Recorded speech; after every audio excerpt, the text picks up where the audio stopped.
Okay, you guys, welcome back. Today we're in Walmart again. I got the SoCal Crusher, a new casting from Hot Wheels. New 2025 Hot Wheels monster trucks, guys. There it is. I love the paint it has.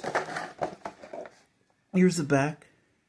Name: SoCal Crusher, truck type pickup, strength, authentically cool, crash attack, Cali Cruiser. So it means California, California. There's the back. I've showed with the Bigfoots, they got from this case, which I have. I need 1, 2, 3, 4. 1, 2, 3. 6 more for this case and I'm done. So without further ado, packaging.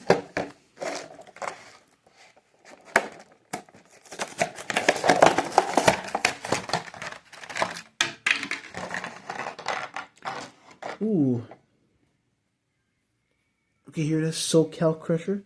I love the 80s style paint it has, and then SoCal Crusher, the name. Hot Wheels logo. And headlight and grill printing, which is a good addition to it. The motor in the front. SoCal Crusher, Hot Wheels monster trucks. Gray rims and bead locks. Black roll cage. Ooh, the red chassis, which is nice. A little like battery thing there. I don't know what that is.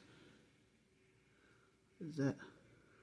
And no taillight printing. Hot Wheels in the back. I love this truck, guys. So that's all I got today. Like, subscribe, comment, share you guys more unboxings coming soon. Peace out. Hope you all enjoyed.